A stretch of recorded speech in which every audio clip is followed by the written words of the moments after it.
Sir, தஞ்சையில் மழையில நனைஞ்சு நிறைய நெருப்பு வீணாயிருக்கு. முறையா அரசு நடவடிக்கை எடுக்கலன்னு சொல்றாங்க. எதிர்கட்சி தலைவர் எடப்பாடி பழனிசாமி நேரில் பார்த்துருக்காரு. அதாவது தஞ்சாவூர் மாவட்டத்தில் டெல்டா மாவட்டத்திற்கு சொந்தக்காரன் அப்படின்னு நம்ம முதலமைச்சர் ரொம்ப பெருமையாக எப்பொழுதுமே சொல்லிட்டு இருப்பாங்க. ஆனால் அந்த டெல்டா மாவட்டத்தை பற்றி அவங்க அக்கறைப்படுறதே இல்லை. பேருக்கு மட்டும் உரிமை மட்டும் கொண்டாடுறாங்க. கிட்டத்தட்ட 12 லட்சம் ஹெக்டேர் இன்னைக்கு எல்லாமே நீரில் மூழ்கி போயிருக்கு.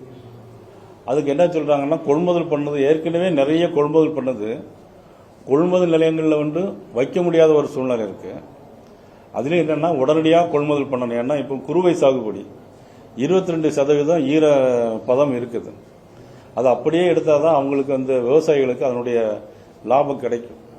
அதில் பார்த்தீங்கன்னா அதில் கொள்முதல் நிலையங்களில் பார்த்தீங்கன்னா ஒரு மூட்டைக்கு 40 ரூபா கமிஷன் கேட்குறாங்க. அது வீடியோலெல்லாம் பரவலாக வைரல் ஆகிட்டு இருக்கு. ஒரு மூட்டைக்கு 40 ரூபா கமிஷன் கேட்குறாங்க. அதையும் ஒழுங்காக அவங்க பாதுகாக்கிறதுக்கு வைக்க முடியல தமிழக அரசாங்கத்தால்.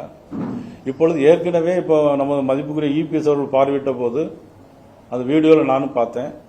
அதில் பார்த்தீங்கன்னா அந்த பயிர் எல்லாமே மூழ்கி திருப்பி முளைச்சிருக்கு. அந்த விவசாயிகளுக்கு ஏற்கனவே பெருத்த நஷ்டம் ஏற்படும்.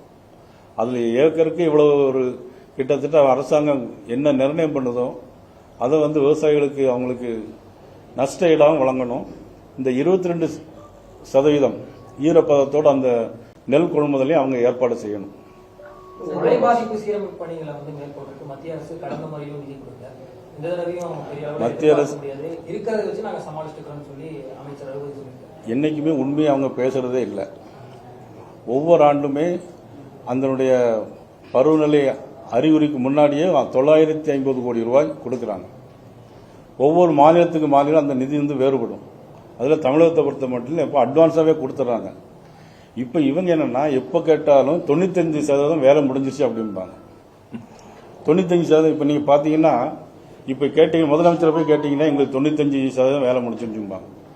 இப்போ உள்ளாட்சித்துறை அமைச்சர்கிட்ட போய் கேட்டீங்கன்னு வச்சுக்கிடுங்க, ஏற்கனவே நாங்கள் 5000 கோடி ரூபாய் செலவு பண்ணிட்டோம், இன்னும் மழையா இப்போ தான் ஆரம்பிக்க போகுது, 5000 கோடி ரூபாய் எங்கே போய் செலவு பண்ணாங்கிறது தெரியல எங்களுக்கு. அதில் கால்வாய்களுக்கு 2500 கோடி ரூபா, அப்புறம் 1500 கோடி ரூபா வருந்த தண்ணீர் தேங்காத இடங்களில் பார்க்கறதுக்கு 1500 கோடி ரூபா, இப்படி பிறகு 1032 கோடி ரூபா, இப்படின்னு இந்த வரிசை பிரகாரம் கணக்குகளை மட்டும் சரியாக காட்டாங்களே தவிர 5000 கோடி ரூபாய் எங்கே செலவழிச்சாங்கிறது முதலமைச்சர்கிட்ட தான் கேட்கணும்.